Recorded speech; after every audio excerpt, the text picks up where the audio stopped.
A paz do Senhor, queridos, 27º dia do nosso estudo em Tiago, e nós vamos continuar pensando esse texto, essa carta da palavra de Deus.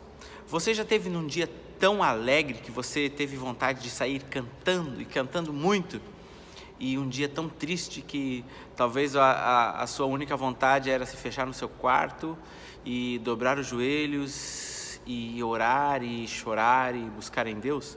Pois é, essa é uma realidade inclusive aconselhada na palavra, na Bíblia. Tiago capítulo 5, versículo 13, que é o que nós vamos ler hoje.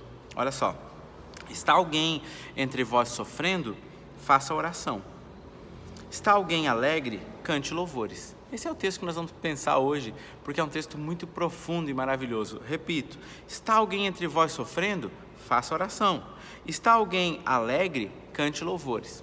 Pois bem, é uma recomendação direta de Tiago a respeito da nossa postura diante do sofrimento. Veja que Tiago começa toda essa carta falando a respeito da importância da provação, né? Que a provação produz perseverança. Tiago vai falar mais para frente, aí no final ainda, falando a respeito das provações que nos amadurecem, que nos fortalecem. E aqui, nesse versículo específico, Tiago está dizendo assim, se você está triste, se você está no meio de um problema, se você está no meio de uma dificuldade grande, nós falamos um pouquinho antes sobre a paciência de Jó, se você está no meio de uma provação tão grande quanto a de Jó, vá orar. As provações, elas não devem nos afastar de Deus, mas nos trazer para perto de Deus. Esse é o propósito. Veja que quando você observa a paciência de Jó, que foi o nosso tema que nós falamos aqui anteriormente, você vai perceber que o sofrimento trouxe Jó para mais perto de Deus. O sofrimento ensinou algumas lições preciosas a Jó. Ele mesmo diz no final, eu já falei isso aqui num outro estudo nosso, ele diz: eu antes te conhecia, Jó dizendo para Deus, eu te conhecia só de ouvir falar, agora os meus olhos te veem. Ou seja, o sofrimento levou Jó para mais perto de Deus, levou Jó para próximo do conhecimento do Senhor, para um relacionamento melhor com Deus. Então, na luta, no sofrimento, na dor, na dificuldade, a nossa reação não é se afastar de Deus, não é murmurar, não deve ser. Eu já falei aqui, provações não servem para nos afastar de Deus, elas servem para nos amadurecer espiritualmente. A provação, ela precisa trazer amadurecimento para você. Você não pode se afastar de Deus por causa da tribulação, mas por causa da tribulação, buscar mais proximidade com Deus. Então, uma primeira lição talvez que seja importante extrair aqui desse texto é: a provação deve me fazer ir para perto de Deus, orar, e não me afastar dele.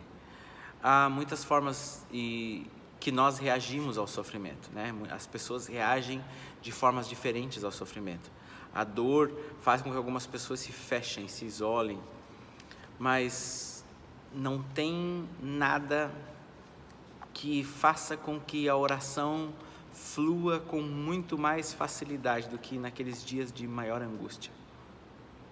Eu acho que é uma frase de John Bunyan que ele diz, que John Bunyan ou Jonathan Edwards, eu não me lembro agora, mas ele diz assim que não são os dias bons que nos impedem, os dias maus que nos impedem de orar, são os dias bons.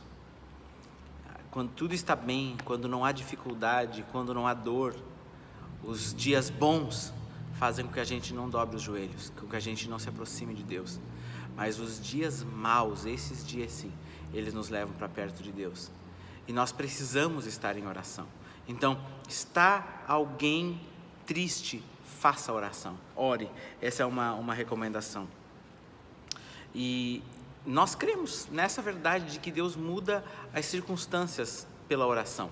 Deus muda as circunstâncias através da oração. Você é transformado, e mais do que as circunstâncias, você é transformado na oração. A oração, ela muda muito mais você do que a circunstância. A oração, ela muda muito mais os teus pensamentos do que o que está acontecendo ao teu redor. A oração, ela faz com que nós nos adequamos à vontade de Deus e ao projeto dele para a nossa vida. A oração não muda tanto circunstâncias quanto muda você. muda o teu coração, porque quando você vai falar com Deus, Ele fala com você também, e no teu coração Ele te transforma e faz com que você comece a desejar aquilo que Ele deseja. E aí os teus pedidos já não vão ser mais os mesmos. Os teus desejos não vão ser mais os mesmos. Você vai começar a querer coisas diferentes, a desejar coisas diferentes. Em oração você vai buscar por outros conteúdos que você não buscava antes. Então a oração, ela muda você também. Ela muda as circunstâncias, sim, nós sabemos disso, a Bíblia é prova disso, né? Jonas estava lá no ventre da baleia, lá do grande peixe, e ele clama a Deus em oração, e o peixe leva ele, coloca lá novamente na terra. Mas a oração também mudou Jonas. O Jonas que entrou no ventre do peixe, antes de orar a Deus era depois que orou, e que conteúdo, que oração de Jonas, que oração maravilhosa. Talvez seja um dos livros que nós vamos estudar aqui no nosso próximo estudo aqui da palavra de Deus. Que oração que Jonas faz no ventre do peixe. Você já parou para pensar nessa oração? Já leu essa oração de Jonas? Uma oração cheia de verdades, cheia de informações sobre Deus que são maravilhosas. Esse Jonas já é outro, um Jonas que foi transformado pelo poder da oração. E uma outra verdade que o pastor Hernandes Dias Lopes coloca no comentário bíblico dele, eu gosto muito de citar o pastor Hernandes Dias Lopes porque eu uso muitos dos materiais dele nas minhas pesquisas e para a gente estudar um pouco mais e ter mais referências. Ele coloca a verdade de que na igreja, dentro da igreja, há pessoas que estão orando e há pessoas que estão cantando. Ou seja, dentro da igreja há pessoas que estão em sofrimento e há pessoas que estão celebrando vitória. Porque é assim, essa é a vida do cristão. Há dias de alegria, há dias de muito sofrimento, há dias de um sofrimento suportável, há dias de um sofrimento quase insuportável. Há dias de alegria infinita que você chega na igreja e tem vontade de cantar o culto todo porque você está com muita alegria no seu coração. E há dias em que você tem vontade de estender o período de oração, ficar mais tempo ajoelhado, ficar mais tempo em intimidade, ficar mais tempo com o Senhor, você e Ele na intimidade. Essa é a realidade da igreja de Cristo. Ela é formada não de soldadinhos de chumbo, não de pessoas que são iguaizinhas em desejos, em vontades, em propósitos, em estilo musical, em estilo de vestir, em qualquer tipo de coisa. A igreja de Cristo é formada de pessoas diferentes e que estão passando por fases diferentes na sua vida cristã. Uns estão começando a carreira, outros estão no meio da carreira, outros estão pulando um obstáculo, vencendo, outros estão se confrontando com alguma dor e tentando encontrar meios de passar por aquele vale escuro da sombra da morte. Essa é a realidade da igreja de Cristo. Não sei qual fase da sua vida espiritual você está passando. Se você hoje tem muita vontade de cantar, ou se você hoje está com muita vontade de entrar no teu quarto, fechar a porta e ter momentos a sós com o Senhor. Mas faça isso, obedeça a palavra de Deus.